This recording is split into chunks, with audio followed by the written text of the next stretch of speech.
India US trade deal हुआ, ये भारत की क्षमता, भारत का सामर्थ्य, भारत की शक्ति को दर्शाता है कि भारत ग्लोबल हब बनने जा रहा है।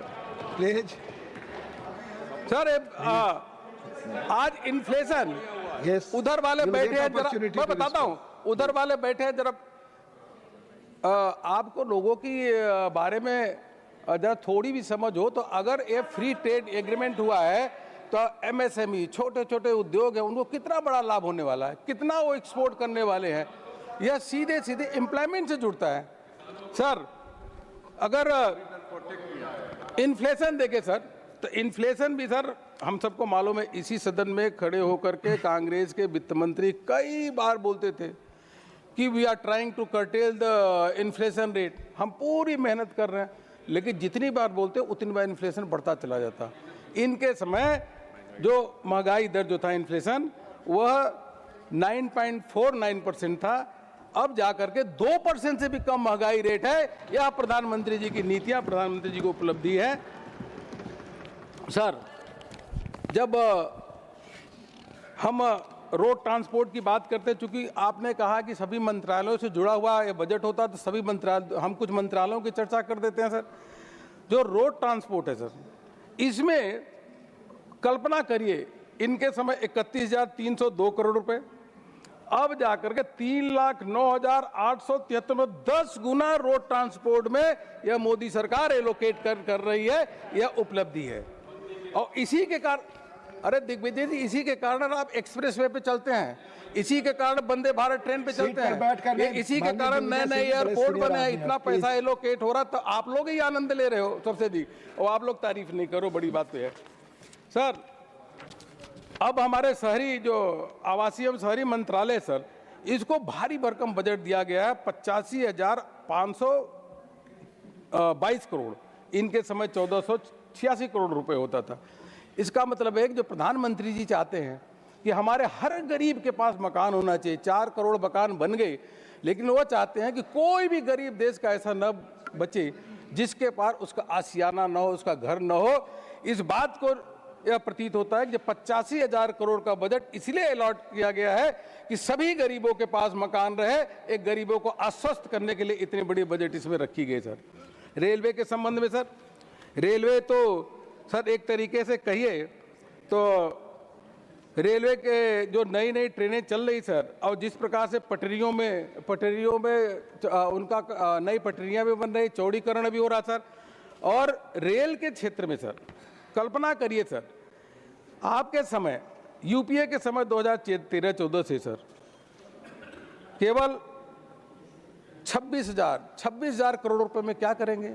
हमारे समय में प्रधानमंत्री मोदी जी के नेतृत्व में यह बजट जो एलोकेशन हुआ 2,81,377 करोड़, मतलब 11 गुना वृद्धि। कोई कल्पना कर सकता है कि इन 10-11 सालों में रेलवे का बजट इस प्रकार से 11 गुना बढ़ा है सर। क्योंकि हम कहते हैं कि जब रेलवे तेज चलता है तो देश की प्रगति भी तेज हो जाती है। अधिकांश लोग रेल के माध्यम से यात्रा करते हैं सर।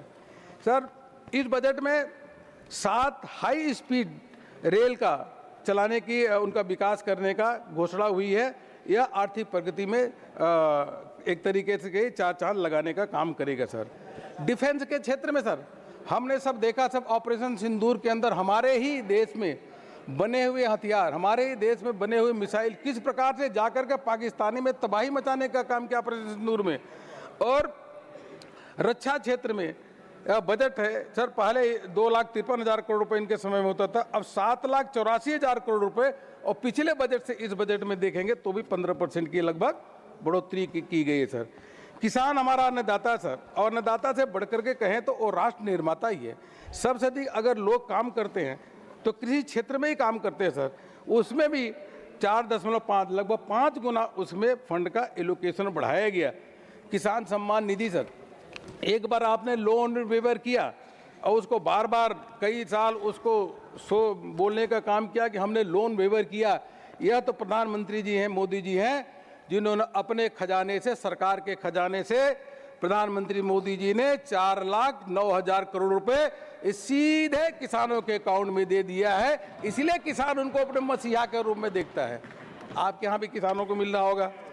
और इसीलिए तो आप इसको, असली बात यह है कि हम क्यों चुनाव जीतते हैं ना, यही सब कारण है। जब किसान को, गरीब को सीधे उनके अकाउंट में पैसा मिलता है, उनका आर्थिक सशक्तिकरण होता है, तो प्रधानमंत्री मोदी जी को अपने मसीहा के रूप में देखता है और एक तरफा हमको समर्थन देने का काम करता है।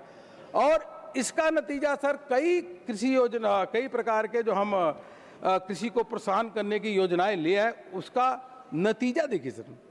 आज अन्न का रिकॉर्ड उत्पादन 357 मिलियन टन आज अन्न का उत्पादन है, और आप भी समझिए आपके समय 251.6 लाख मिलियन टन था।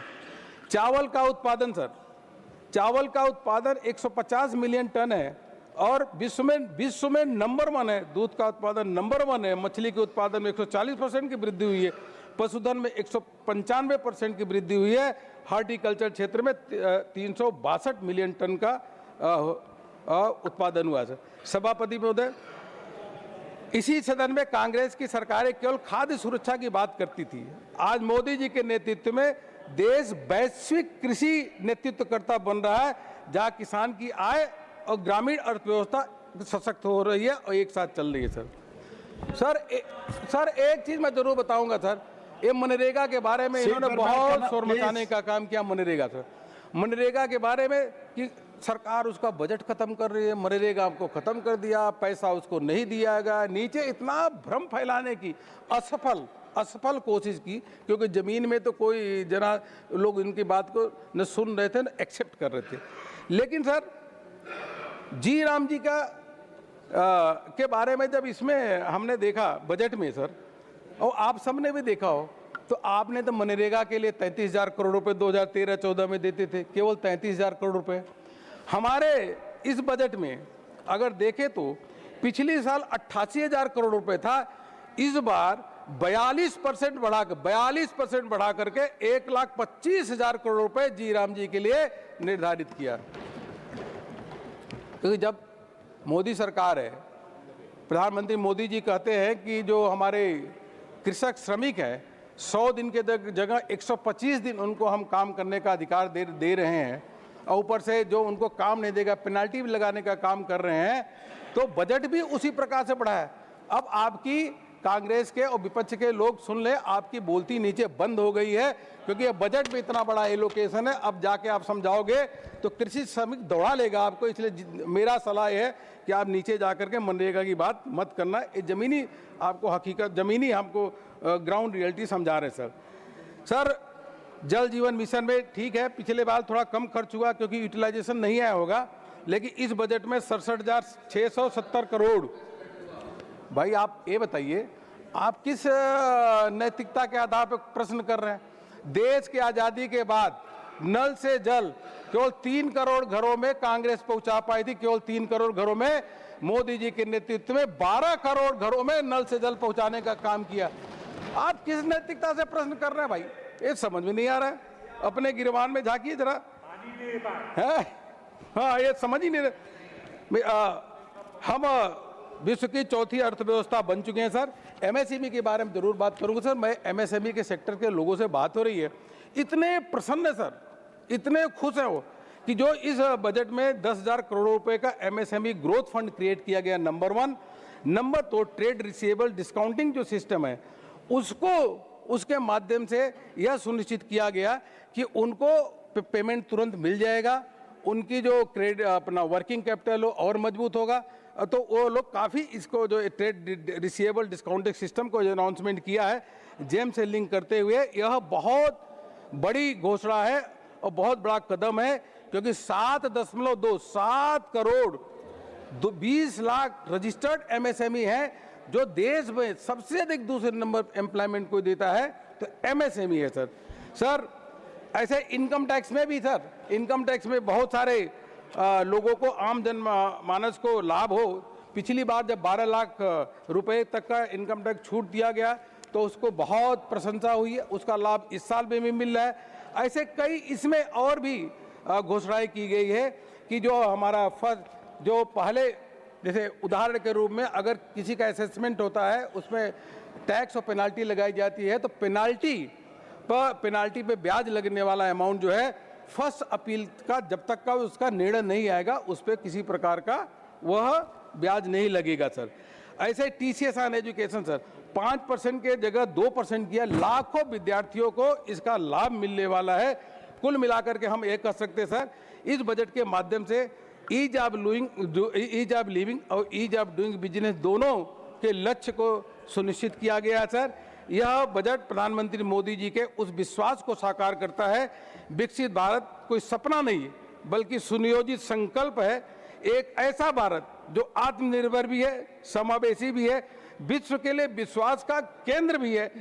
इस बजट के माध्यम से सर मैं यही कह सकता हूं कि पूरे देशवासी प्रधानमंत्री जी का अभिनंदन कर रहे हैं और आगे भारत कहां पहुंचने वाला विकसित भारत के संकल्प को साकार करने के लिए सर, जब 10 सेमीकंडक्टर यूनिट लग चुकी हैं और उसके साथ साथ इंडिया सेमीकंडक्टर मिशन 2.0 इसकी घोषणा हुई है।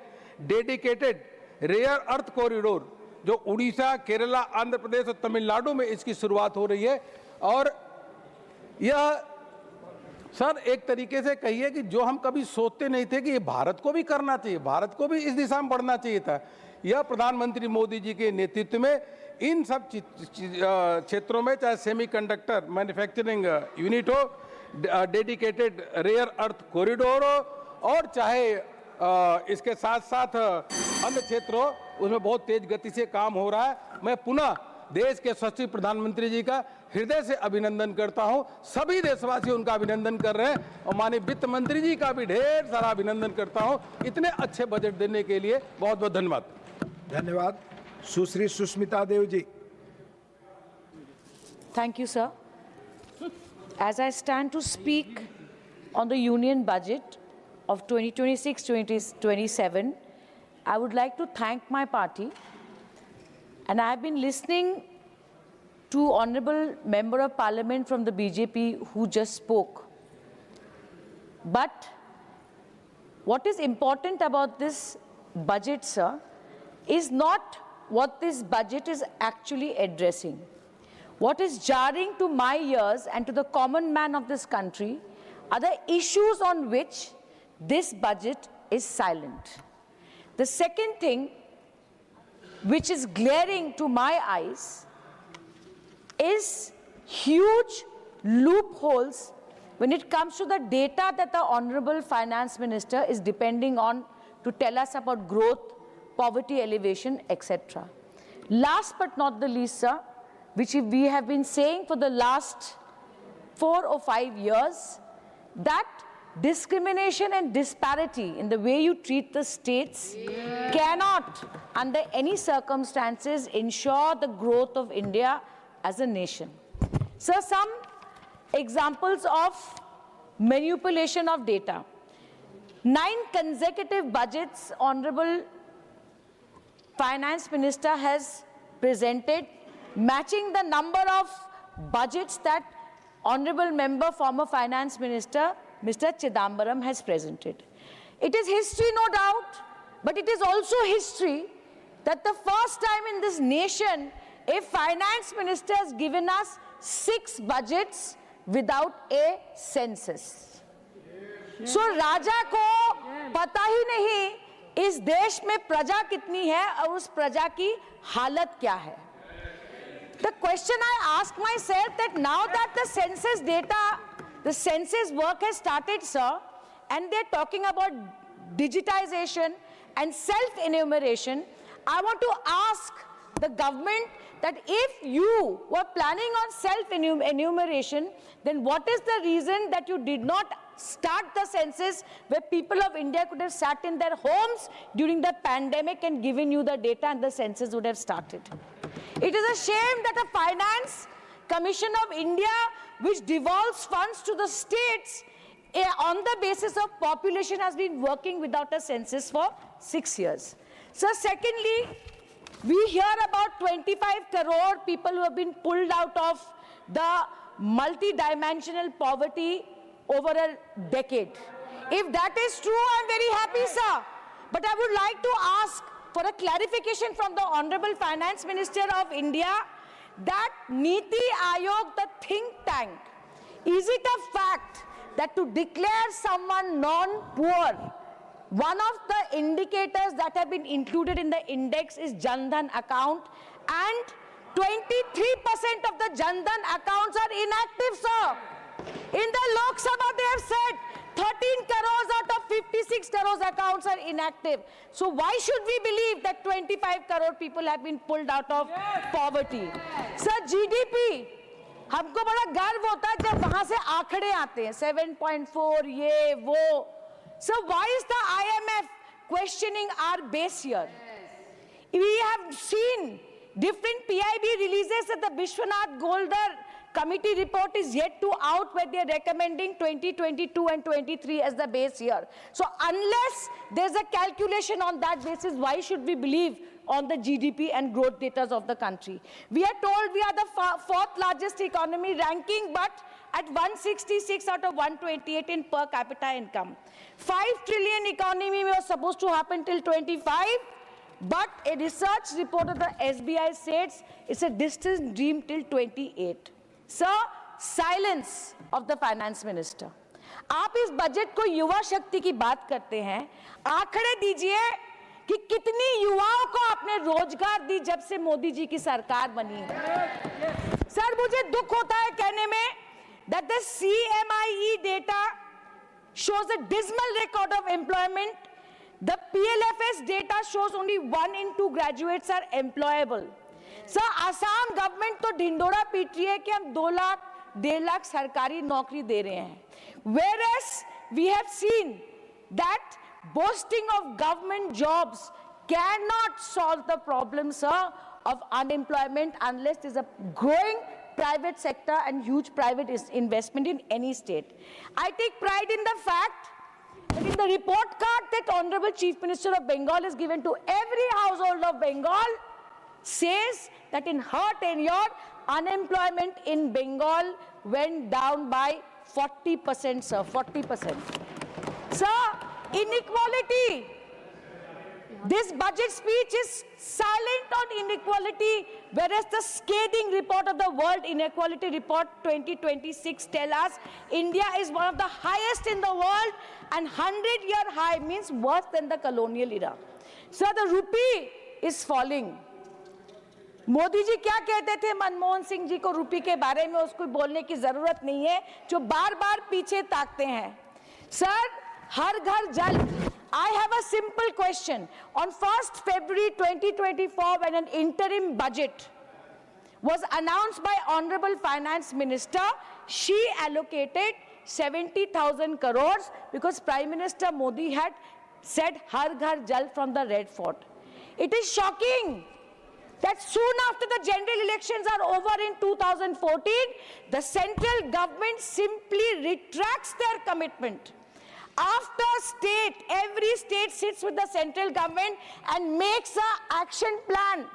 Top officers of the state and the government of India, this government reneges on its promise. This is nothing short of a financial fraud, sir. Yeah. Thousands of contractors today are owed money. Sir, fraud to CRPC में भी है. Anyway, sir, now I come to the most potent issues, which is discrimination against the states. Sir, आपने 2 लाख करोड़ रुपए, हम बार बार बोल रहे हैं कि बंगाल का रोक दिया इस सरकार ने. वो कहती है करप्शन है, ये है, वो है. पर मैं ये कहना चाहती हूँ सर कि NREGS का 52,000 करोड़ बाकी है. दीदी ममता दीदी पीछे नहीं हटे. She has given 50 days of Karmoshri on her own ability. प्रधानमंत्री आवास योजना जो पैसा रोका, दीदी ने बंगाल की लोगों को वंचित नहीं किया. She gave बंगला बड़ी. सर, जल जीवन मिशन जिसका कत्ल इस सरकार ने किया, ममता दीदी ने लोगों को जोले स्वप्नों स्कीम दिया. सर, मैं ये कहना चाहती हूँ, today when you look at the performance of a state and the debt to GSDP ratio, आपको ये याद रखना चाहिए जब बंगाल का डेट टू जीएसडीपी रेशियो देखेंगे, आप लोगों को ये याद रखना पड़ेगा कि this is not A double engine सरकार, दिस इज ममता दी सरकार, and despite the deprivation, Mamata Di has delivered on every promise that the central government should have. Sir, Assam से आती हूँ, आसाम पर दो शब्द कहना चाहती हूँ. The recent CAG report has been scathing against the Assam government's budget of 23-24. Sir, Assam government has taken a debt of 1,50,000 crore. Mamata Didi's debt is because of your deprivation. तो डबल इंजन सरकार को इतना बड़ा कर्जा sir क्यों लेना पड़ा, मैं ये पूछना चाहती हूँ. Sir, after taking a debt where he is giving 1,200 there, 5,000 there, I would like to say that it is shocking that the CAG is saying that economic spending has reduced by 7.52. I come to an even more important question, sir. Honorable Finance Minister has given 6,000 crores to the Registrar General of India for census. I thank her for it.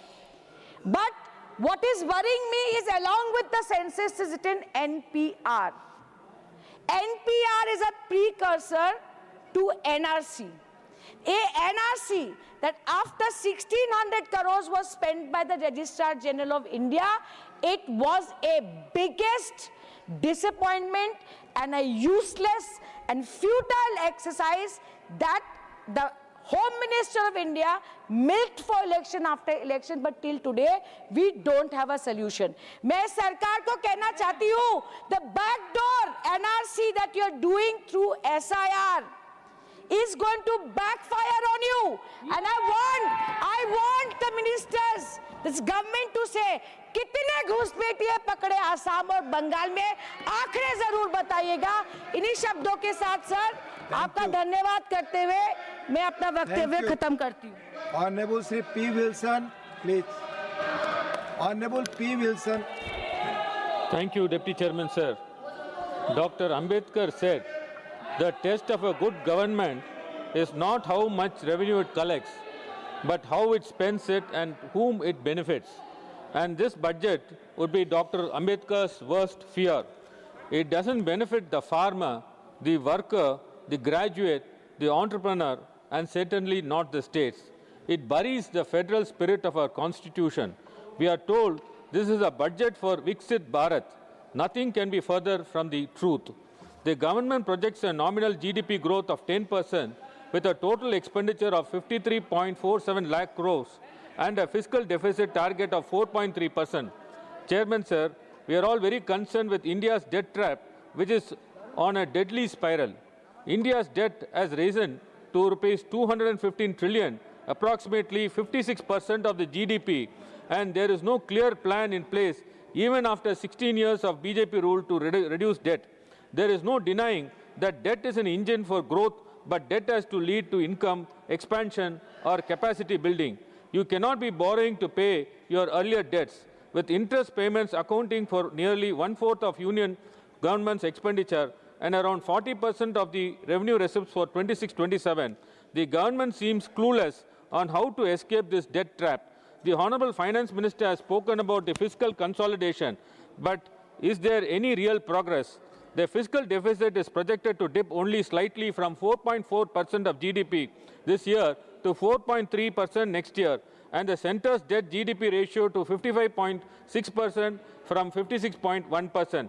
At this place, it will take decades to get the debt GDP ratio down to the 40% targeted by the N.K. Singh's committee.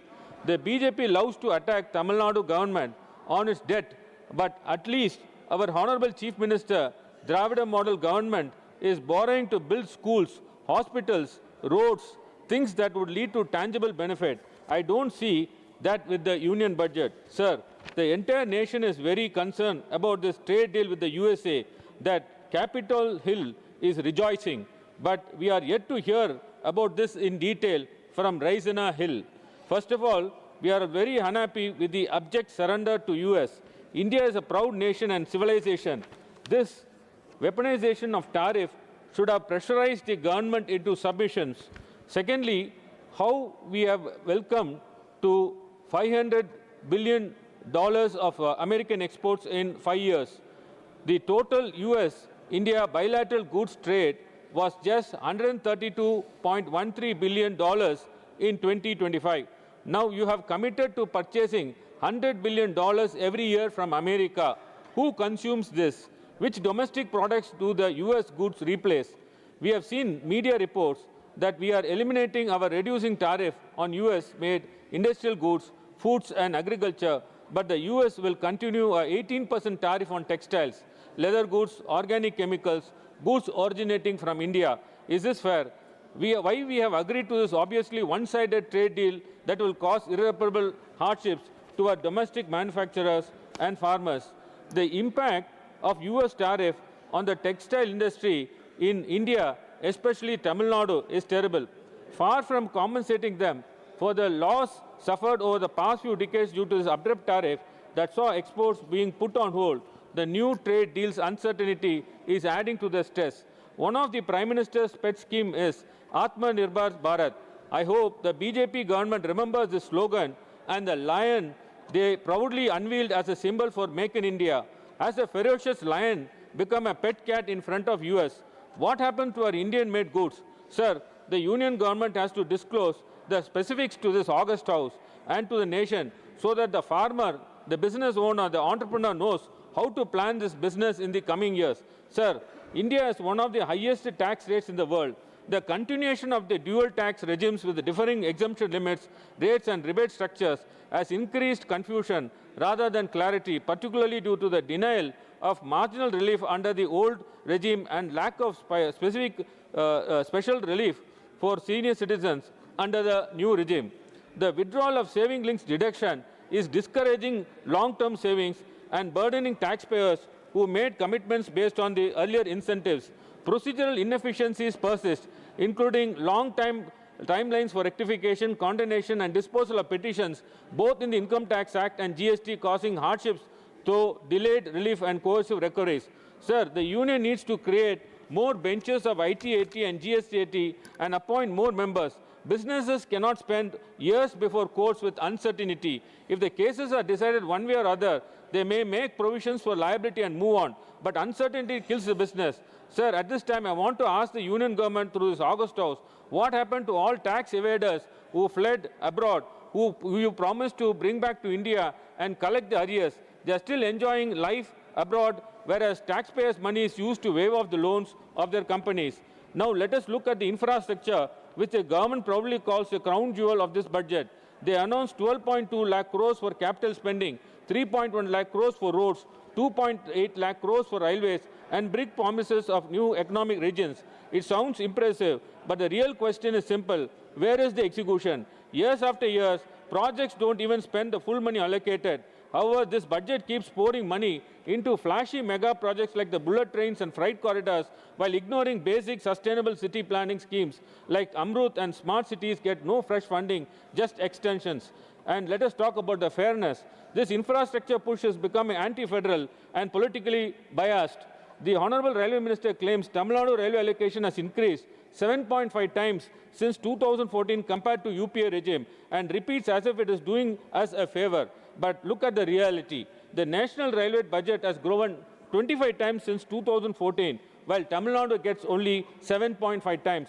Compare this with other states. Gujarat, 29 times increase. Delhi, 27 times increase. Chhattisgarh, 24 times increase. Madhya Pradesh, 23 times increase. Maharashtra, 20 times increase. Uttar Pradesh, 18 times increase. Even today, the union government has not approved the Coimbatore and Madurai metro rail projects, which are critical for our growing cities. This is a real problem with this budget. It favors spectacle over real needs, politics over people, and central control over the federal fairness. Infrastructure is being used as a political tool, not as a means to build the nations equally. Let me now turn to agriculture and rural India. The budget allocates 1.63 lakh crores. The government speaks about the artificial intelligence in framing under Bharat Vistar and new schemes for cashew, cocoa and fisheries. But farmers across India have been asking one basic question for years. Where is the legal guarantee for the minimum support price? Farmers' real income are not rising, but corporates are being pushed into agriculture value chains.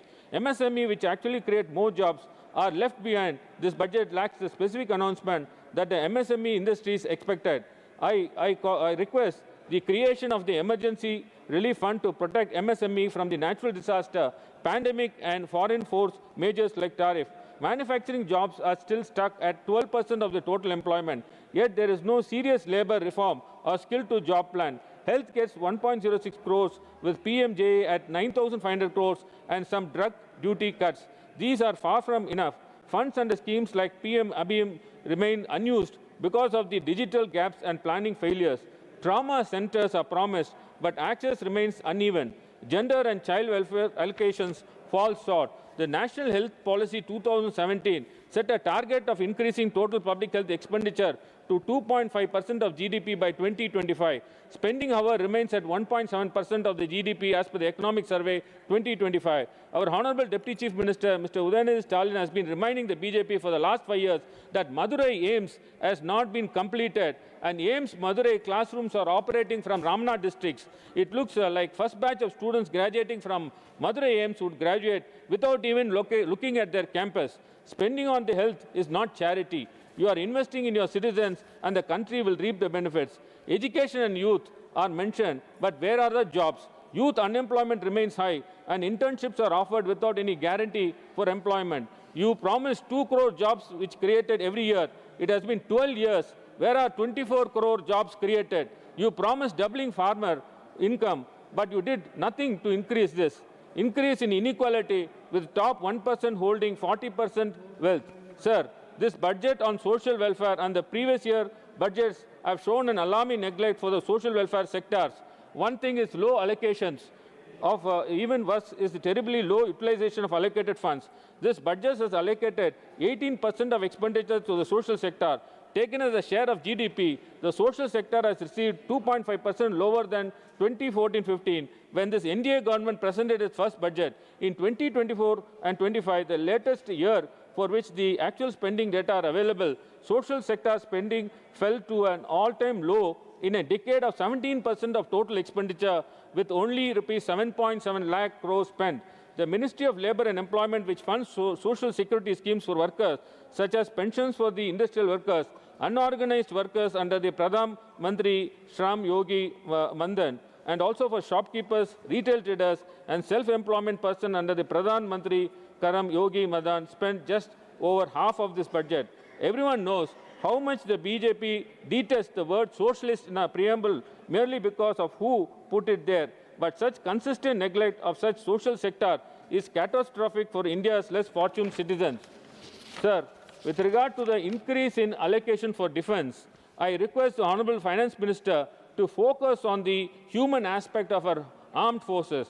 Though the man-made mission balance in warfare has tilted towards technology, our men and women in uniform are the most important part of the armed force. I request the Honorable Finance Minister to approve the pending claims and grievances of the armed personnel pertaining to rationalization of pay and one rank, one pension. Sir, we are on the cusp of artificial intelligence revolution. Artificial intelligence is about to change the way human lives. We are lagging behind in funding artificial intelligence and data sectors. I would like to see more from the Union government on energy transition, semiconductors, and artificial intelligence. While I note that the budget allocation for semiconductor 2.0 and tax holiday for till 2047 for all foreign investors who invest in India data centers, this is far from enough. We have an international image as a tech country. We should back India tech and India data industry more. Sir, I'm also pained to note the policy allocation of 4,000 crores to Law and Justice Ministry. At the same time, government is spending rupees 2 lakh crores on Mumbai-Ahmedabad bullet train. Sir, establishing and spending on courts is not a luxury. It is a fundamental need to preserve a democratic system of government with rule of law at its heart. Access to speedy justice is a fundamental right. When litigants obtain quick justice, it contributes to the progress of the nations. Several courts and tribunals are languishing without judges, staff, basic infrastructure. I request the Honorable Finance Minister to significantly increase the allocation of funds to the Ministry of Law and Justice. Sir, I wish to quote a Tirukural at this juncture. Yetrulum, Eatalum, Katulum, Kata Vagutulum, Valla Darasu. For the members from other state, it means to build, to earn, to guard, to preserve, and to share. One who masters the cycle alone is worthy to govern. So sharing is an important part of governance, especially in a republic with federal structure. For several years, Tamil Nadu have consistently argued that the union government's approach to tax devolution has systematically disadvantaged developed and high-performing states, including Tamil Nadu. Once again, the demand raised by many states that the shares of the states in the divisible pool of taxes be increased from 41% to 50% has been ignored. The share remains frozen at 41%. In contrast, 16 Finance Commission reduces allocation by 2.5% for controlling population as allocation democratic performance reduced from 12.5% to 10%. Further, the contrast in tax devolution towards north and south is clear. Uttar Pradesh alone receives 17.62% of the divisible pool. Bihar receives 9.95%. Madhya Pradesh receives 7.35%. These three states together account for 35% of tax devolution. Now compare this with the entire southern region. All South Indian states combined receive only 17%, despite contributing approximately 31% of India's GDP. What makes this more concerning is that even when 16th Finance Commission acknowledged the role of states in driving India's economic growth, the final allocation still fails to adequately recognize India's contribution. Sir, you normally place your best batsman as the opening batsman. If Tamil Nadu is your best performer, you should cherish and showcase the state, not undercut it at every turn. We have delivered 11.4% growth last year. Why this discrimination? Tamil Nadu, which has the second largest state economy and plays a vital role in national growth, has been allotted only 4.097% in tax devolution for the coming 5 years. The concerns do not end here. Consider the Jal Jeevan Mission. Tamil Nadu has repeatedly pointed out 3,112 crores requested and the scheme has not been released. This when the Jal Jeevan Mission has spent only 17,000 crores of 60,000 crores, estimately by the budget 25-26. So the union is allocating the funds on paper just to give a media bite that such a large sum has been allocated, but it is not spent and, more importantly, not devolved to the states. Even more troubling is a sharp reduction in the national allocation from 67,000 crore in the budget estimates to only 17,000 crore in the revised estimates. This raises serious concern about the future of a scheme that directly affects drinking water access. Similarly, allocations for the rural roads under the Prime Minister Gram Sadak Yojana have been reduced from 90,000 crores to 11,000 crores. The rural housing scheme has been allocation dropped from 35,832 crores to 32,500 crores. And perhaps the most striking example is the PM internship scheme announced with great enthusiasm last year at 10,831 crores, but reduced in the revised estimates to rupees 526 crores. Such a drastic reduction inevitably raises doubts about the planning, execution, and seriousness of the intent. Yet none have been announced. Funds of rupees 3,548 crores under the Samagra Shiksha scheme remain withheld for refusing to accept Hindi imposition. The 3,112 crores pending under the Jal Jeevan Mission remains unaddressed. As our Honorable Chief Minister and Deputy Chief Minister have repeatedly said, you have not even mentioned Tamil Nadu in the budget. There is no new project, no significant new commitment. Pairarranger Anna once said, வடநாட்டு வணிகரே இரும்பு எஃகு பருத்தி முதலிய பொருட்களை கொண்டு நடத்தப்படும் ஆலை அரசுகளாக்கி நம்மவர்கள் ஆட்டுவிக்கும் ஆற்றல் பெற்றுவிட்டனர். தேசிய இயக்கம் அவர்கள் இயக்கமாகிவிட்டது. இந்த காரியத்திற்கு பெரும் பணம் உதவியே அரசர்களிடம் கிடைக்கிறது. முதலாளித்துவம் தேசியமும் ஒன்றாக இணைந்திருக்கிறது. இத்துடன் மதமும் இணைந்து கிடைக்கிறது. இந்த முக்கூட்டு பயங்கர விளைவுகளுக்கு ஏற்றதினால் தான் இந்த அழிக்க உண்மையான விடுதலை உணர்ச்சி உள்ளவரை துடிக்கிறார்கள். Sir, so enough budget, so every budget is an opportunity for political rhetoric. The budget itself should be a fair, impartial document in keeping with the constitutional ethos. Under the BJP, the union budget has become a political tool to punish the states that do not elect the NDA and reward states with NDA. Such a misuse of the budget is disastrous for the country. If Article 14 of the Constitution is applied to the present budget, it will be quashed in a moment as it is highly discriminatory in terms of allocation. Madam, what you give to Tamil Nadu will come back to you. Since you have not given anything, nothing will come back to you. Sir, Tamil Nadu is a jewel on the India's crown. We are your best performing state. We have just crossed Pakistan GDP. So, through this August House, I call upon the Honorable Prime Minister and Honorable Finance Minister to be fair to the Tamil Nadu. Thank you very much, Chairman, sir. Thank you. Honorable Finance Minister. Come back to this House and reply for every one of the speeches, sir. But because an absolutely incorrect statement has been made by a very senior advocate of the Supreme Court, I just want to say one thing. I will reply. She has right to speak. Digvijay Singh, bet karke, he targets a lot of comments on me, but I want to tell him he's a very senior member. You're not, so if he is allowed to sit and give commentary, I'm allowed to stand if you permit me to say a commentary, no?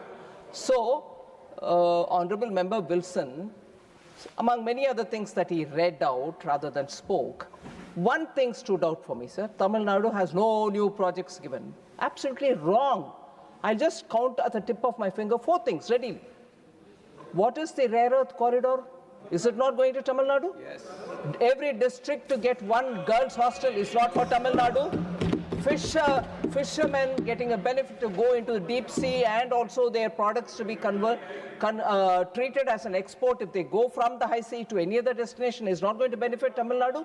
The coconut scheme is not going to benefit farmers in Tamil Nadu who are keeping coconut trees. And also the allied health, the related thing where we are saying a medical hub can be created on a challenge mode. Tamil Nadu can bid for it and they won't get it, sir. So I've just sort of off the cuff said a few things. Sweeping statements like this without any basis link with the budget which has been presented only 8 days ago is not right at all. Thank you. Manya Sadasyagan, please. Manya Sadasyagan, ये आप सबसे अपेक्षा की जाती है कि written speech पढ़ने के बजाय अपने आप पॉइंट्स कहें. प्लीज आप सभी सदस्यों से do not read, you are not suppose to read your written statements. Please. माननीय श्री राघव चड्ढा. सर अक्सर देखा जाता है कि जब वित्त मंत्री जी बजट पेश करती हैं, कृपया चेयर पे बैठ कर ना बोले. सर अक्सर प्लीज. अगर समय देंगे तो हम बगैर पेपर देख के बोलेंगे, मगर समय नहीं होगा तो पेपर पढ़ना पड़ेगा. सर आप बहुत सीनियर सदस्य हैं, समय आवंटित होता है पार्टी दलों के द्वारा बीएससी मीटिंग में, ये चेयर नहीं करता, आप जरूर जानती होंगी. Please Raghav Chadha ji, please. Sir अक्सर देखा जाता है जब वित्त मंत्री बजट पेश करती हैं तो रूलिंग कोalition के जो एमपीज हैं जो ट्रेजरी बेंचेस पर बैठते हैं वो सरकार की तारीफ करते हैं और कहते हैं कि इससे भारतीय अर्थव्यवस्था में क्रांति आ जाएगी इस बजट से, और विपक्ष में जो बैठे हैं वो अक्सर निंदा करते हैं, कहते हैं किसान की कमर तोड़ दी, बहुत महंगाई हो गई, अमीर और अमीर हो रहा है, गरीब और गरीब हो रहा है. लेकिन मैं आज प्रयास करूंगा कि एक ऑब्जेक्टिव एनालिसिस इस बजट का करूं और कंस्ट्रक्टिव क्रिटिसिज्म अपना आपके माध्यम से वित्त मंत्री को दूं. Sir the title of my speech is the good, the bad and the way forward. 4 good things that I found in this budget, 4 bad things that I found in this budget, and 4 innovative suggestions to the Honorable Finance Minister.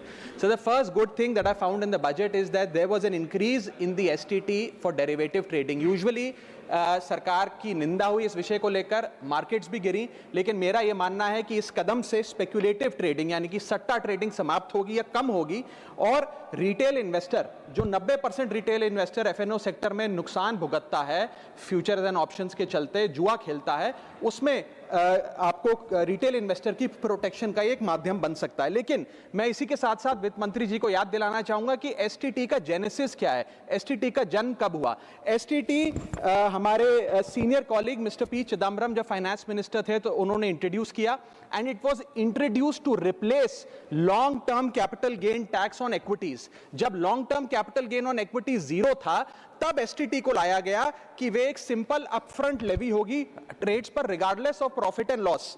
लेकिन अब सरकार ने long term capital gain tax भी लगा दिया, STT भी लगा दिया और रिटेल इन्वेस्टर को और तमाम इन्वेस्टर्स को एक प्रकार से डिसइंसेंटिवाइज किया. मैं एक सुझाव लाया हूं सरकार के लिए जिससे long term house hold earnings बढ़ेंगी, वेल्थ क्रिएशन होगा और वेल्थ पार्किंग रियल एस्टेट और गोल्ड के सेक्टर से निकलकर इक्विटीज में आएगी और स्पेक्युलेटिव ट्रेडिंग और कम होगी और long term investment behaviour investors का बढ़ेगा। वो की है कि long term capital gain tax on equities should be made nil in this country for individual investors. दुनिया की कई ऐसे देश हैं जिसके अंदर long term capital gain tax equities पे खास तौर पे शून्य है, जैसे कि Switzerland, Singapore, UAE, New Zealand, Hong Kong, Qatar, Malaysia. मैं चाहूंगा कि जब एसटीटी बढ़ाया जा रहा है तो इसी बजट में ही long term capital gain tax को जीरो किया जाए। सर, मेरा दूसरा जो मैं सरकार के बजट को एक्नॉलेज करना चाहूंगा वो ये है कि कैपेक्स के जो एक्सपेंडिचर एलोकेशन होता है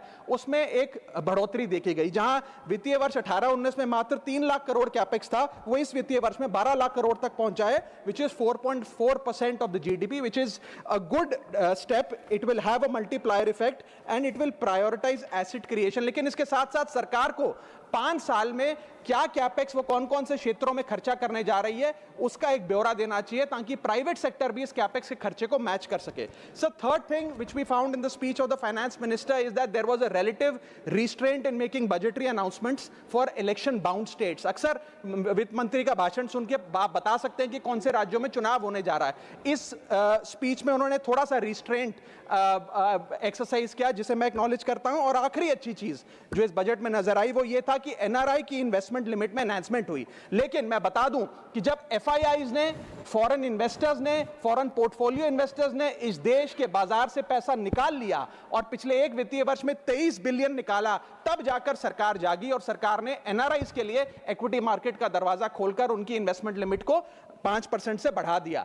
इसमें कोई दो राय नहीं है कि इससे इन्वेस्टर्स 32 मिलियन एनआरआई इन्वेस्टर्स को अब भारतीय बाजार में पैसा डालने का मौका मिलेगा। लेकिन इसी के साथ साथ सरकार को इस पर भी गौर फरमाना चाहिए कि क्यों फॉरेन इन्वेस्टर्स भारत से पैसा निकाल कर बाजार को छोड़कर जा रहे हैं। Sir, now I come to the bad part of the budget.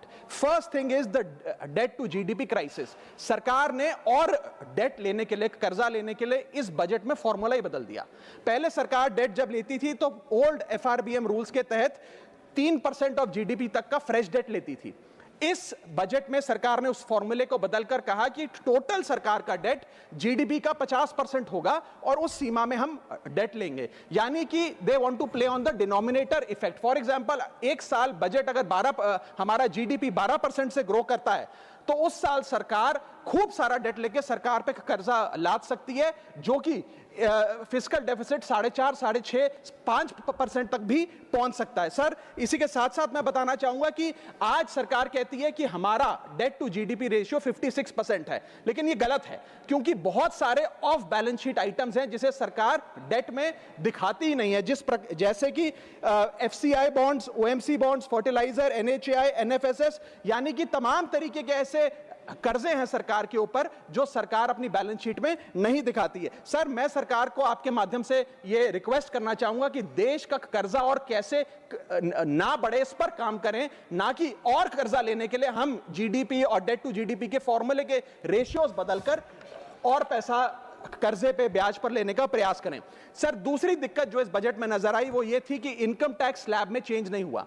Sir, हर साल देश का आम आदमी जब वित्त मंत्री जी की बजट की स्पीच सुनता है तो वो इसलिए नहीं सुनता कि पीएलआई की क्या इन्वेस्टमेंट होगी, कौन सा कॉरिडोर बन रहा है। देश का आम आदमी, सैलरीड क्लास, इसलिए बजट की स्पीच सुनता है कि उसके अंदर स्लैब में कोई रिवीजन होगा, क्या हमारी स्टैंडर्ड डिडक्शन की जो हमें डिडक्शन मिलती है वो बढ़ेगी। लेकिन इस बार बजट में देश का आम आदमी और खास तौर पर देश का मिडिल क्लास डिसअपॉइंट हुआ। पहले ही there has been a stagnation in the salaries. Inflation 6.8% पे खड़ा है, लेकिन उसके बावजूद हमने इस बार कोई स्लैब में या स्टैंडर्ड डिडक्शन में चेंज नहीं देखा। मैं आपके माध्यम से वित्त मंत्री जी को रिक्वेस्ट करना चाहूंगा कि आप इसी बजट में अनाउंसमेंट करें कि स्टैंडर्ड डिडक्शन जो 75,000 रुपए है उसे बढ़ाकर सैलरीड क्लास के लिए 1.5 लाख रुपए किया जाए। Sir, third problem that was there with the budget is that there was no relief for the middle class. Sir, after a very long time in India's history, the personal income tax collection was more than the corporate income tax collection, यानी कि individuals ने जो income tax भरा वो लगभग 11 लाख करोड़ के आसपास भरा, और कंपनियों ने, कॉर्पोरेट ने जो इनकम टैक्स भरा वो लगभग 9.8 लाख करोड़, यानी कि मैक्सिमम टैक्स आपको इंडिविजुअल्स के इनकम टैक्स से मिल रहा है। आप मिडिल क्लास वो टैक्स भर रहा है। आज वो दौर आ गया है कि हम मिडिल क्लास को अपलिफ्ट करें, मिडिल क्लास को पैम्पर करें, नहीं तो मिडिल क्लास एक सैंडविच की तरह रिच क्लास और पुअर क्लास में दबता चला जा रहा है। सर, राइजिंग कॉस्ट प्रेशर्स के चलते पिछले वित्तीय वर्ष में मिडिल क्लास ने देखा कि उसके एजुकेशन के खर्चे में 8% की बढ़ोतरी हुई, हेल्थ केयर 9% से महंगा हुआ, रेंट 7% से, फूड 6% से, ट्रांसपोर्ट 5% से।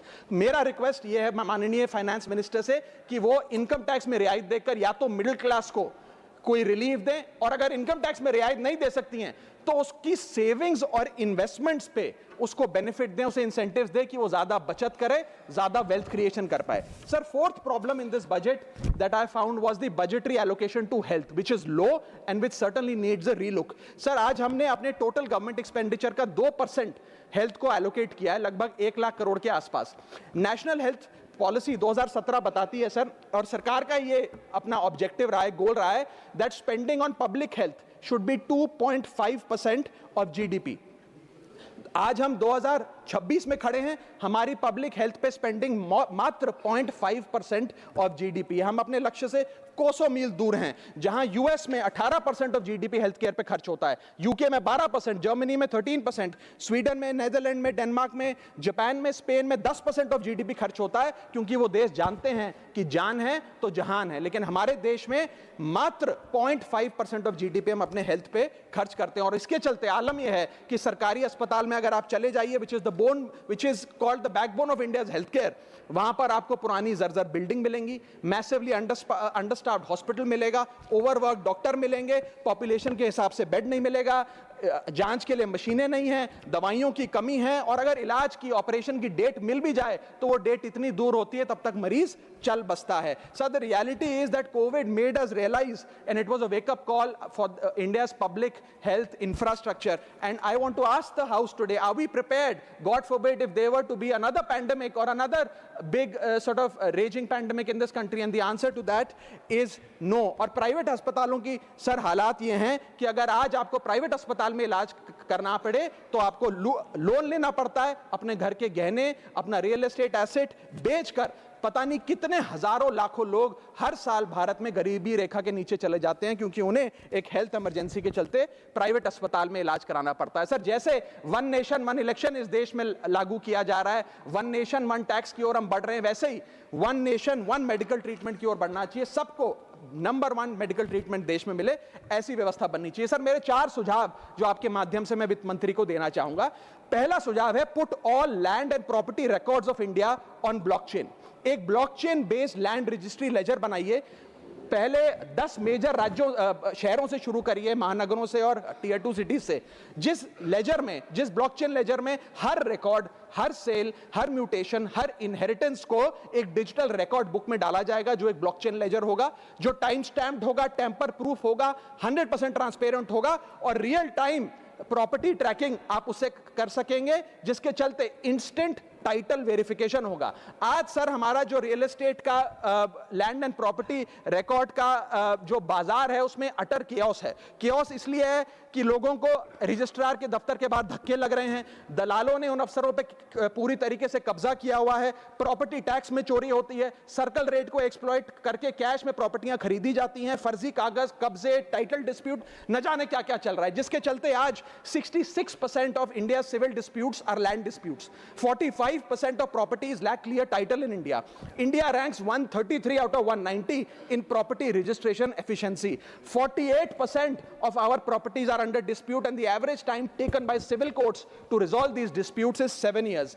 And 6.2 crore property documents are pending digitization. वो तहसीलदार के दफ्तर में पड़े या रजिस्ट्रार के दफ्तर में, उनका डिजिटाइजेशन अभी तक नहीं हुआ। इन सारी बीमारियों का एक ही दवा है, that is national blockchain registry, जिसके चलते प्रॉपर्टी डिस्प्यूट समाप्त होंगे, मिडिल क्लास की वेल्थ अनलॉक होगी, क्योंकि वे और ब्याज पे पैसा ले पाएंगे, प्रॉपर्टी टैक्स की कंप्लायंस बढ़ेगी, और रीट्स जैसे इन्वेस्टमेंट व्हीकल्स को ब्लॉकचेन वेरीफाइड टाइटल मिलेंगे, उसमें भी बढ़ोतरी देखी जाएगी। इसी के साथ साथ सर दुनिया के कई देशों ने इसे लागू कर दिया है। स्वीडन में यह लागू है, जहां पर एक दिन में आप प्रॉपर्टी का ट्रांजैक्शन कंप्लीट कर सकते हैं, वहां डिस्प्यूट रेट 2% है। जॉर्जिया में है, जहां 3 दिन में प्रॉपर्टी का ट्रांजैक्शन खत्म हो जाता है, डिस्प्यूट रेट 1% है। और यूएई में है, जहां 10 मिनट में आप अपनी प्रॉपर्टी खरीद बेच सकते हैं, वहां डिस्प्यूट रेट 1% से भी नीचे। और वहां हिंदुस्तान में प्रॉपर्टी बेचनी हो तो 2 से 6 महीने लगते हैं और 48% डिस्प्यूट रेट है। सर मेरा दूसरा सुझाव है inflation linked salary revision act. Bharat में वेजेस को इंडेक्स करिए महंगाई से। वित्तीय वर्ष 18 से लेकर वित्तीय वर्ष 26 में हमने देखा कि real wages for the salaried class में 16% की गिरावट आई। ये गिरावट का मतलब इन सालों में जितनी महंगाई थी, जिस स्तर पे महंगाई बढ़ी उस स्तर पे वेजेस नहीं बढ़ी, जिसके चलते 16% की गिरावट रियल वेजेस में देखी गई। इसीलिए mandatory wage indexation formula is the need of the hour and the government must look at it. इसके चलते तमाम फॉर्मल सेक्टर्स में, corporate, shops, factories, gig workers, सबको इन्फ्लेशन इंडेक्स वेज हाइक मिलेगा। और सरकार के मुलाजिम को तो मिलता ही है, हर साल डियरनेस अलाउंस मिलता है। उसके बाद आप हर कुछ सालों में पे कमीशन लागू होता है। इससे आप 20 करोड़ आबादी, which is 45% of India's total workforce, आप उसे एड्रेस कर पाएंगे। सर इसी के साथ साथ मैं बताना चाहता हूं कि दुनिया के कई देशों में यह पहले से ही लागू है। यूएस के अंदर COLA, cost of living adjustment system लागू है, जिसके अंदर एनुअल और ऑटोमेटिक रिवीजन होता है। जर्मनी के अंदर हर 18 से 24 महीने के अंदर महंगाई के अनुसार सैलरी बढ़ा दी जाती है। जापान के अंदर शिंटो मेथड यूज होता है, जिसमें annual inflation index wage hike दी जाती है। और बेल्जियम में ऑटोमेटिक इंडेक्सेशन लॉ है, जिसमें क्वार्टरली बेसिस पर एम्प्लॉइज की सैलरी बढ़ाई जाती है। Sir India is one of the only countries in major economies where 85% of our formal workforce has zero statutory inflation protection. We are at the mercy of the employer discretion and our own negotiation power to raise our salaries. इसके साथ साथ मुझे लगता है कि एक minimum increase based on inflation होना चाहिए। मेरा थर्ड सुझाव माननीय वित्त मंत्री जी को रहेगा कि स्टेट कैपिटल एक्सपेंडिचर की matching grant, matching funding centre दे। यानी कि हर 1 रुपया जो राज्य की सरकार कैपेक्स पे, कैपिटल एक्सपेंडिचर पे, एसेट क्रिएशन पे खर्च करती है, उसकी मैचिंग ग्रांट 1 रुपया केंद्र द्वारा राज्यों को दिया जाना चाहिए, not as loan but as a grant. आज स्टेट कैपेक्स में 2 बॉटलनेक्स है। पहला बॉटलनेक है बोरोइंग कैप, यानी कि कोई भी राज्य अपने स्टेट जीडीपी से 3% से ज्यादा ब्याज पर पैसा नहीं ले सकता, वो कैपेक्स पे नहीं खर्च करता, वो तमाम तरीके के ऑपरेशनल खर्चे करता है। और सेकंड प्रॉब्लम है कि अगर केंद्र सरकार पैसा देती भी है राज्यों को कैपेक्स के लिए, वो लोन की सूरत में देती है और कंडीशनल लोन की किस एसेट पे कितना खर्च होगा, एक कंडीशनल लोन दिया जाता है। मेरा सुझाव है that replace this loan with conditions given by the centre to grant with trust, grant based on trust by the centre. Sir centre को आने वाले 5 वर्षों के लिए 1.5 लाख करोड़ आवंटित करना चाहिए, not as loan but as these capex grants, ताकि राज्यों में सड़कें बने, इरिगेशन नेटवर्क बने, लोकल पावर इंफ्रास्ट्रक्चर बने, ड्रिंकिंग वाटर सैनिटेशन हो और अर्बन इंफ्रास्ट्रक्चर में एसेट क्रिएशन, एसेट फॉर्मेशन किया जाए।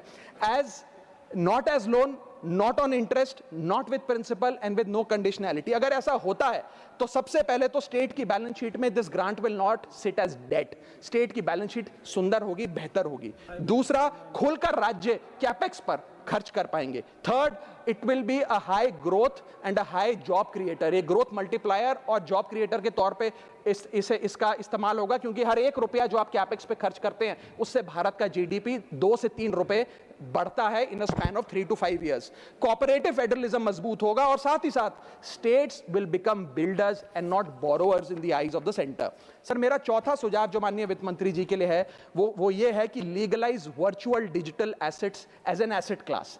इंडिया में अभी सर वैसे ही डी फैक्टो लीगलाइज टैक्सेशन है वर्चुअल डिजिटल एसेट्स, यानी कि crypto currency, stable coin etcetera, क्योंकि अगर उनकी खरीद बेच पर कोई मुनाफा होता है तो 30% फ्लैट इनकम टैक्स लगता है और 1% ट्रांजैक्शन टैक्स जो अपनी वस्तु बेच रहा है उसे सरकार को जमा कराना पड़ता है। But they are somehow not recognised as an asset class. VDS जो वर्चुअल डिजिटल एसेट्स है, एक एसेट क्लास का दर्जा नहीं दिया गया, जिसके चलते कोई डेडिकेटेड लाइसेंसिंग लॉ नहीं है, कोई क्लियर कंज्यूमर या इन्वेस्टर प्रोटेक्शन कानून नहीं है, AML कानून यानी कि एंटी मनी लॉन्ड्रिंग गाइडलाइंस और डायरेक्शंस इस एसेट क्लास के लिए नहीं है, and there is of course no explicit legal classification. As a result what has happened is that 4.8 lakh crore trade in this virtual digital assets has moved offshore. Bharat के बाहर निकलकर वो अन्य देशों में, दुबई, सिंगापुर, मलेशिया और अन्य देशों में इसका ट्रेड हो रहा है जो भारतीय कर रहे हैं. Second thing that has happened is that 73% of India's crypto trading volume in financial year 25 has moved to offshore exchanges. What has further happened is that 180 virtual digital asset startups have moved to countries like Dubai and Singapore, and as a result जो देश, भारत देश के 12 करोड़ ऐसे लोग हैं जो इन virtual digital assets में, crypto में, RWA यानी कि रियल वर्ल्ड एसेट में, स्टेबल कॉइन में इन्वेस्ट करना चाहते हैं, वो ऑफशोर जाकर इन्वेस्ट कर रहे हैं. जरूरत है कि हम कंप्लायंस हिंदुस्तान में लागू करें, उसे हेविली रेगुलेट करें, लेकिन उसे ऑनशोर लाएं. इसके चलते अगर ऐसा होता है तो सरकार के खजाने में 15 से 20 हजार करोड़ रुपए का इजाफा होगा, उन्हें उतना टैक्स मिलेगा. और इसी के साथ साथ मैं सरकार को कहना चाहता हूं that we currently tax these virtual digital assets as if they are legal, but we regulate them as if they are illegal. मेरा सुझाव है कि इसे heavily regulate करिए, ring fence करिए इस इकोसिस्टम को, AML guidelines यानी कि एंटी मनी लॉन्ड्रिंग कानून और मजबूत करिए, लेकिन prohibition is not protection, regulation is protection. Thank you so much, sir. Thank you.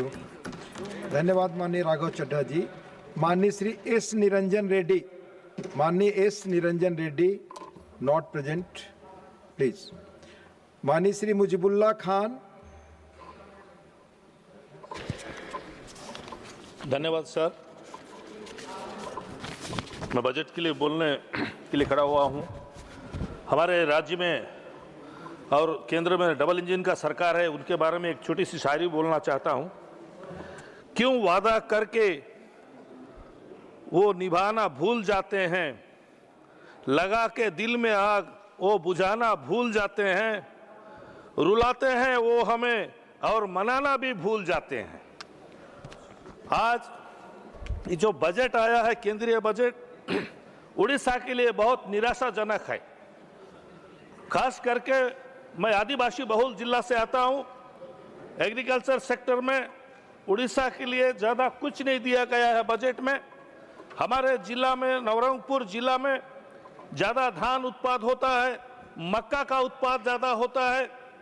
आजकल तो धान ठीक से मंडी में उठा नहीं पाते हैं. मक्का का मंडी आज तक नहीं हुआ है, वहाँ मक्का प्रोसेसिंग प्लांट भी नहीं हुआ है. केंद्र सरकार इसको ध्यान देना चाहिए, मक्का प्रोसेसिंग प्लांट के लिए कुछ करना चाहिए, ताकि उन किसानों को जो कोशिश कर रहे हैं देश के आगे बढ़ाने के लिए, तो कुछ उनको लाभ हो पाता. अध्यक्ष महोदय, रेल कॉरिडोर जो अभी घोषणा किया गया, केंद्र सरकार की तरफ से बजट में भी घोषणा किया गया, speed rail corridor Varanasi, Siliguri, Hyderabad, Chennai, ऐसे कई शहरों को कनेक्ट किया गया है, लेकिन उड़ीसा को कनेक्ट नहीं किया गया. ये भी हमारे उड़ीसा के लिए बहुत दुख की बात है. उड़ीसा करीब करीब हर साल जो रेवेन्यू जनरेट करता है रेल विभाग का, वो 18 से 20 हजार करोड़ तक उड़ीसा रेवेन्यू जनरेट करके देता है. लेकिन जो पैसा आवंटित किया गया है हमारे राज्य के लिए, उसके हिसाब से कुछ नहीं है, इसका आधा पैसा भी नहीं दिया गया है. ये बहुत दुख की बात है हमारे लिए. ये क्यों नहीं किया गया पता नहीं. जो रेलवे लाइन 77 साल हो गया हमारा देश स्वाधीन होके, कोरापुट, जयपुर से नवरंगपुर और मलकानगिरी, उसके लिए भी बजट में एक पैसा का प्रावधान नहीं किया गया है. इसलिए नहीं किया गया है कि किस लिए नहीं किया गया पता नहीं, कि हमारे राज्य के रेल मंत्री है, उससे बड़ी दुख की बात और क्या हो सकती है. माइंस एंड मिनरल्स में उड़ीसा का योगदान बहुत है. देश में 25% आयरन और करीब करीब 50% बॉक्साइट का जो खनन होता है वो उड़ीसा देश के लिए देता है. लेकिन सबसे बड़ी बात यह है कि सबसे अच्छा जो कोल है, कोयला है, वो भी हमारा उड़ीसा से उत्पाद होता है. लेकिन पिछले 10 साल से कितने बार हम लोग बोल चुके हैं कि उसको रिव्यू किया जाए, उसका जो रॉयल्टी मिलता है वो रॉयल्टी बढ़ाया जाए, लेकिन 10 साल से बढ़ाया नहीं गया है और इस बजट में भी कुछ भी प्रावधान नहीं किया गया है। नेशनल वाटरवे का जो अभी प्रपोजल आया है, ये 2008 में हुआ था, तत्कालीन मुख्यमंत्री नवीन बाबू के सरकार के वक्त, जो 588 किलोमीटर दूर होता महानदी, बैतरणी, ब्राह्मणी, मैत्री रिवर, ईस्ट कोस्ट कैनाल, इसमें देके ये होता। अभी जो घोषणा किया गया, अगर काम हो गया तो बहुत अच्छी बात है, हम स्वागत करेंगे, लेकिन मुझे इसमें भी उम्मीद बहुत कम है। बुद्धिस्ट लोगों के सर्किट जो डेवलप के लिए अभी घोषणा किया गया है, बौद्ध लोगों का 6 राज्य में किया गया है, लेकिन उड़ीसा को छोड़ दिया गया है। उड़ीसा में कम से कम 2 से अधिक बौद्ध स्थान है, उसमें ललितगिरी, रत्नगिरी, उदयगिरी है, जिसको डायमंड ट्रायंगुलर बोलते हैं, डायमंड ट्रायंगुलर कहा जाता है। अध्यक्ष महोदय, सम्राट अशोक उसी उड़ीसा में आके हिंसा त्याग करके बौद्ध धर्म ग्रहण किए थे। वो इतना इंपॉर्टेंस है उड़ीसा, लेकिन उड़ीसा को उसमें भी शामिल नहीं किया गया। उससे बड़ी दुख की बात कुछ नहीं है। केंद्र सरकार से मेरा अपील है कि उड़ीसा को ध्यान दिया जाए और उड़ीसा के हर क्षेत्र में बजट में प्रावधान किया जाए। बहुत बहुत धन्यवाद। धन्यवाद। माननीय श्री एडी सिंह जी, माननीय Shri A D Singh. Thank you, Deputy Chairman, sir. I have to say that the successive budgets of India government is is marching towards inequality in our society. Now I will divide my speech between Bharat and India.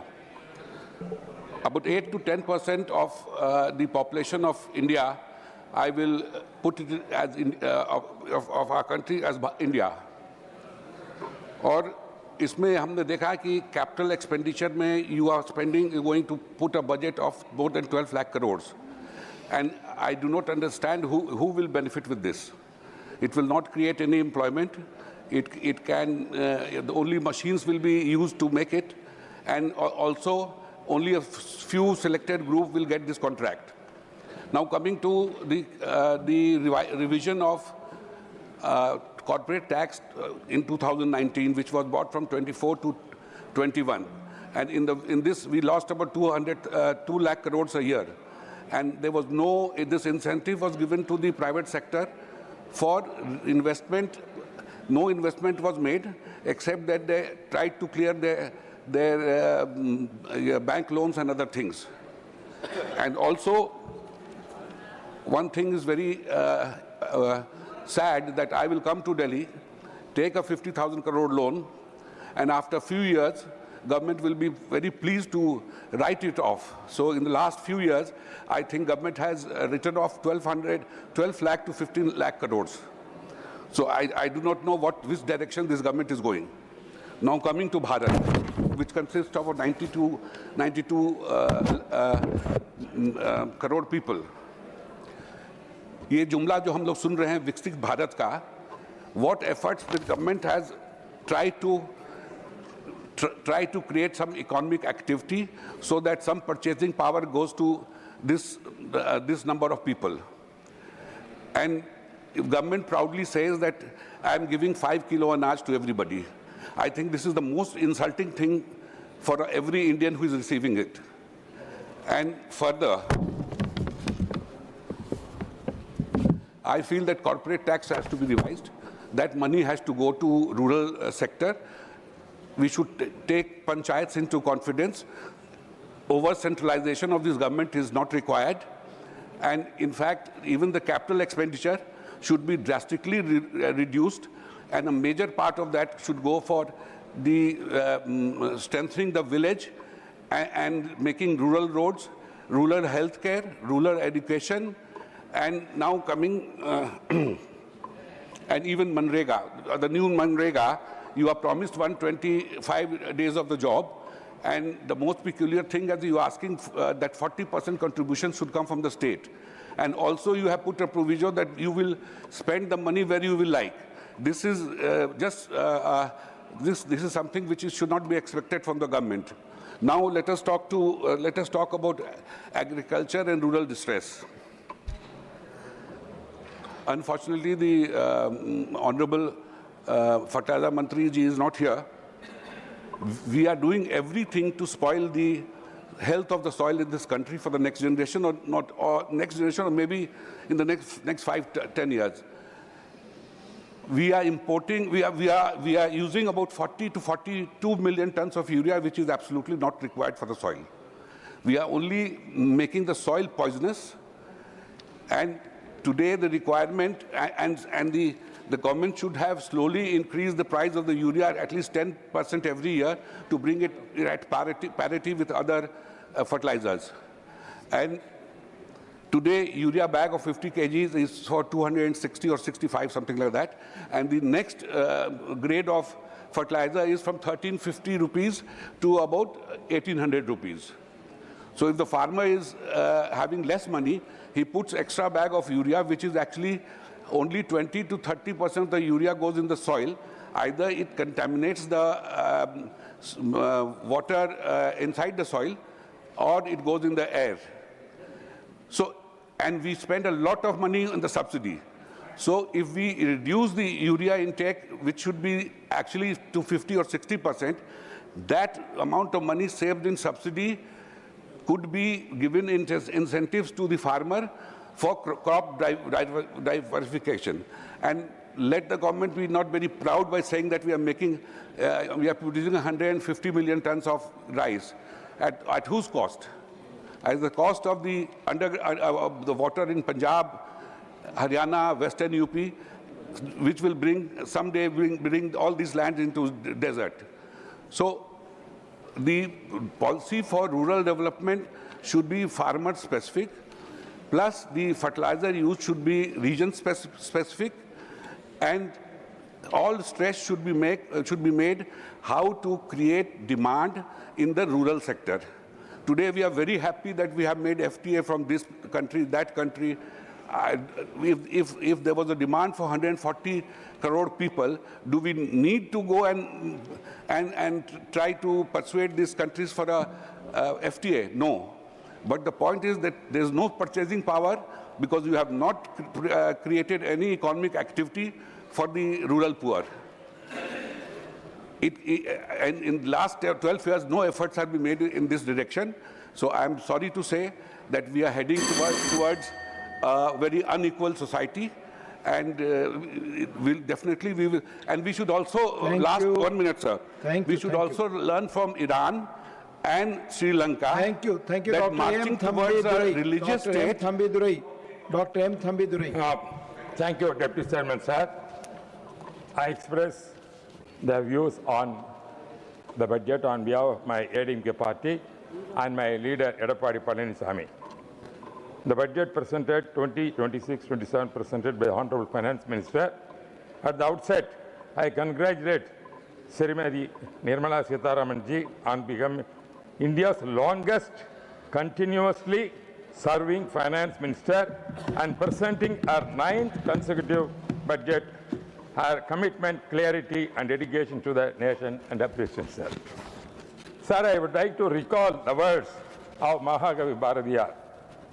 பட்டங்கள் ஆள்வதும் சட்டங்கள் செய்வதும் பாரினில் பெண்கள் நடத்த வந்தோம் எட்டும் அறிவினில் ஆணுக்கு இங்கே பெண் இழப்பில்லை கான் என்ற கும்மியடி என்று பாரதியார் அவர்கள் பேசினார்.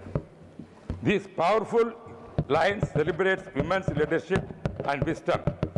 Today, India proudly witnessed that spirit in action.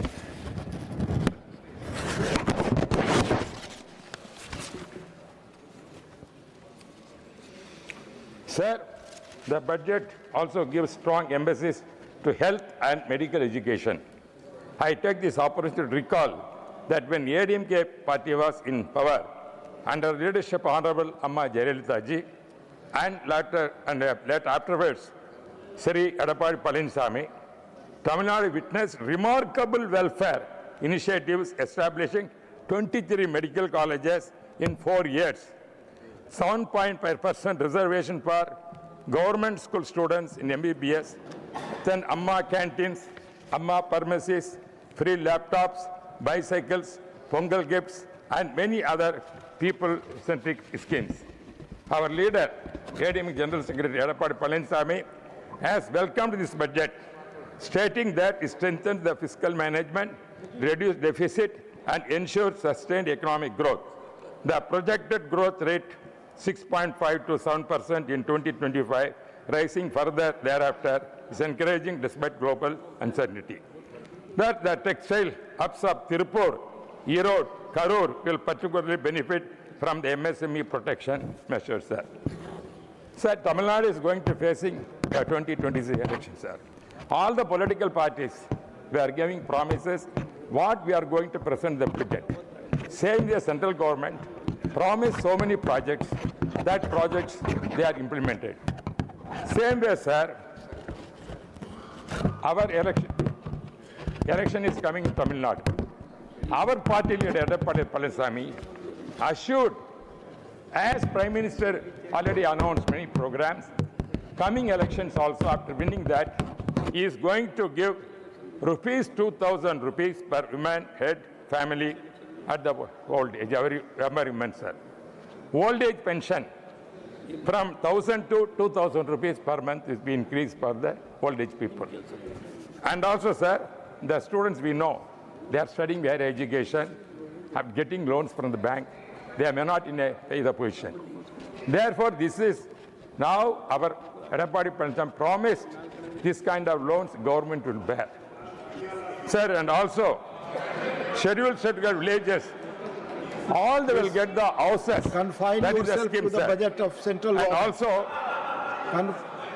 It's not sir, a state election. sir, Confine I'm to telling, your- sir, budget I'm telling. Please, Because speak to budget. the DMK government promised so many promises, nearly promises. They failed to implement the Can project. you discuss in the But state, while they are please? telling, we are copying their manifesto. Sir, we are not Please speak on the copying. central They budget. failed to implement the projects. We are going to implement. Taking Can this you budget, discuss in that the is the state promise we are itself? going to make, sir. Sir, our DMK member said, the federal recently said, spirit has gone. And also he said, debt trap is going on. And also, sir, state government is not going to get any benefit. Sir, I want to make the observation. The pathetic condition of the Tamil Nadu government now. Tamil Nadu debt has grown sharply in recent years.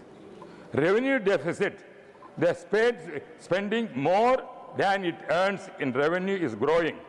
This management of the DMK government, Tamil Nadu, puts a long-term financial burden on the people of Tamil Nadu.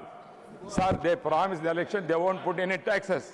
They have put lot of taxes I because, already requested sir, you to the speak on federal central- system, I have to tell this, property tax, central budget. sir, liquor is flowing in the country. Central Sir, Tamil budget Nadu. is Everywhere illicit liquor is going on. Please. The lot of money which is collected, they are fulfilling. This is a thing, sir. And also, they are due to corruption and his commission.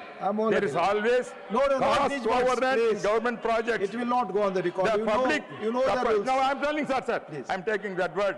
There is always cost run in government projects. The public sector is constantly losing, and revenue mobilization is not given attention. Only 37% of the borrowing were used for capital investment. Revenue deficit and fiscal deficit are up more than 30%. Interest payments alone are accounted around 20% of the economic expenditure. Now you speak of central I'm budget. coming, sir. CAG, yes, repeatedly warns the actions of the Tamil Nadu government as fiscal stress. Apparently, the total liability of the state is around 9 crores, sir. 9 crores they borrowed. Please speak Within 4 years, 5 crores they borrowed. They have not invested and misused that.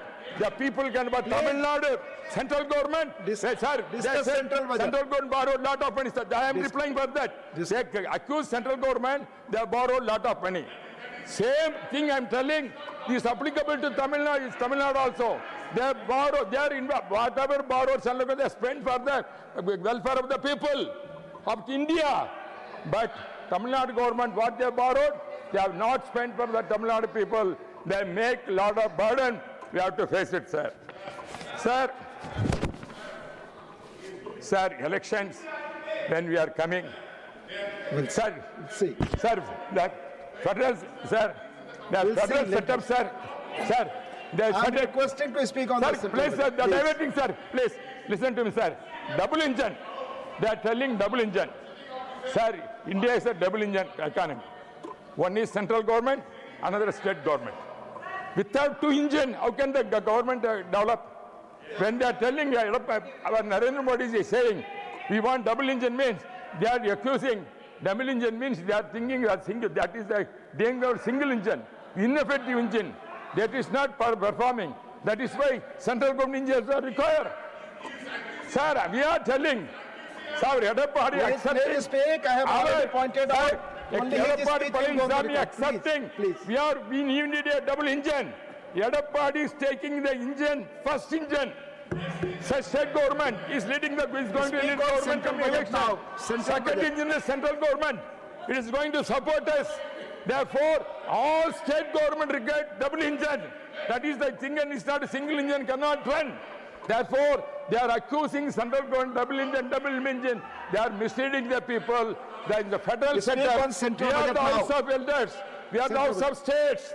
The states require, when we are defending central government also we have to defend, state government also, whatever, then we have to do that. Without double engine, sir, the Indian economy cannot develop. Tamil Nadu is miserably failed because single engine, ineffective engine. That is what I want to say, sir. I have already pointed out, madam. I'm coming to you, sir. Please. You speak on the central I budget. require. I wish that, sir, I'm percent. Nirmala Manaji, she said in her observation, they are given lot of funds to state government. Please go back to your seat. I have already pointed out, madam. I have already told it. The Chief Minister of Tamil Nadu is gone accusing the central government. They are not central not giving funds. Sir, Modi ji when he visited Tamil Nadu, he gave the long picture. How many lakhs of rupees given to Tamil Nadu? How can they say they are not given?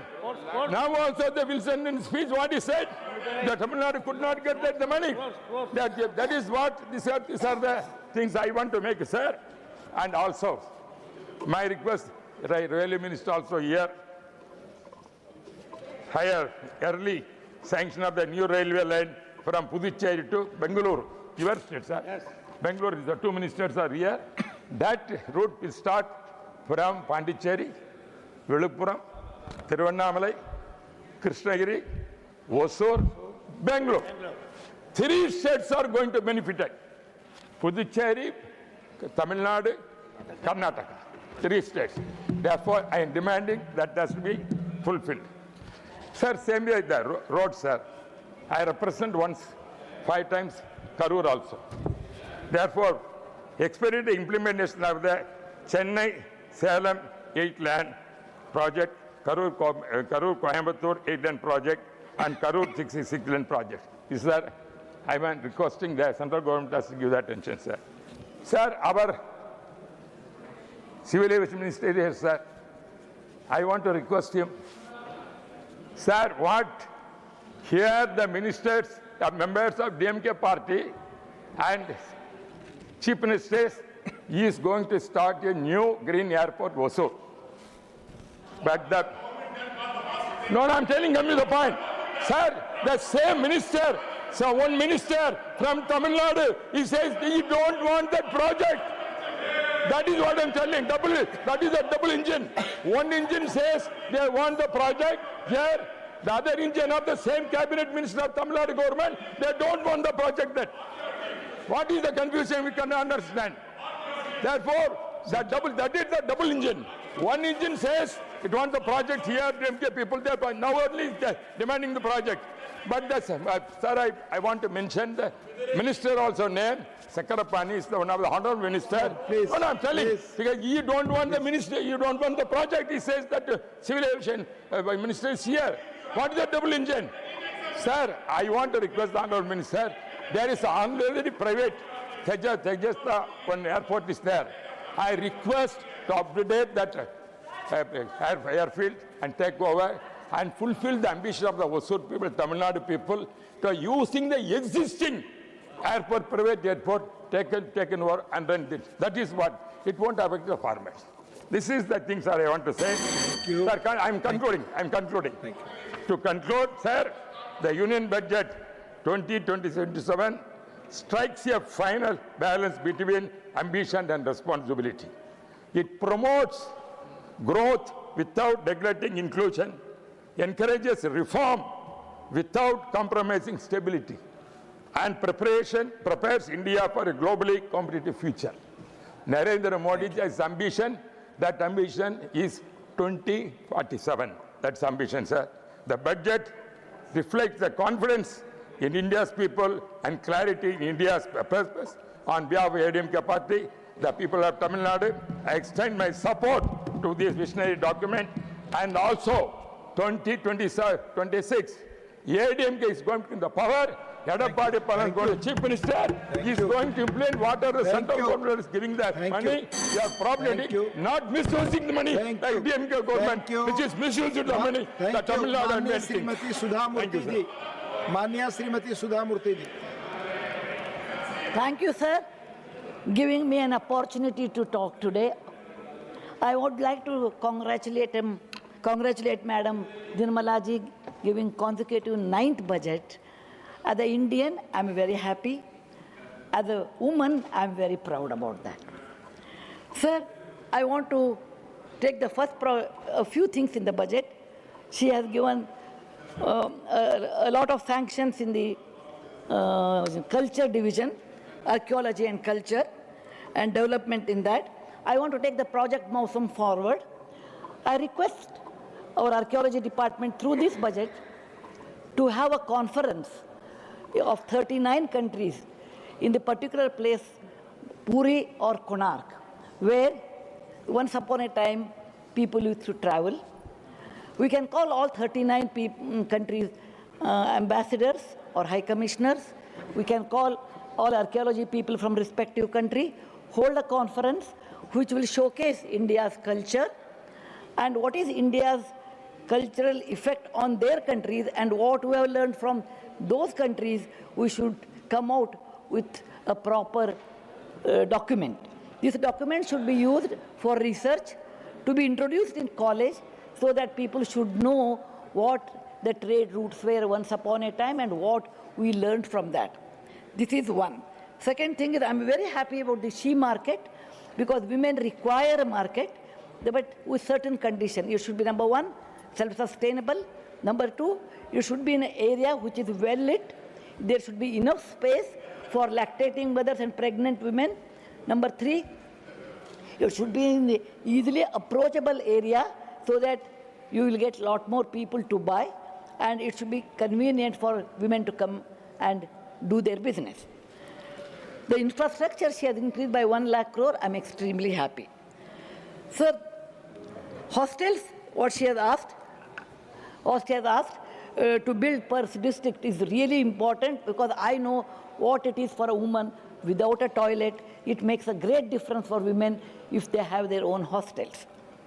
Most importantly, sir, I want to tell a story today how India has changed with a good budget, with a confidence budget, with a great leader, and this is a true incident. It is not a story as such. In 1979, sir, first time I traveled to America. It was my first travel by air and going to a different country. I got down in Boston, and there was a visa and custom officer. I was the last in the queue. They were winding up, and I stood in a queue, and when my turn came, they were tired probably. He asked me following questions. Number one, why have you come to this country? When are you returning? What's your husband's salary? How long you want to stay in this country? How much dollars do you have? Do you have the return ticket? It was a difficult question for a young girl of 28 years old, first time coming out of country. I answered all the questions, and he checked my return ticket. Then I said, I want 6 months visa. Then he said, no, you will get only 3 months visa. He stamped it, and he did not give any explanation. Neither I had the courage to ask why only 3 months. I went to the custom officers. He looked from top to bottom and told me, lady, what are you wearing this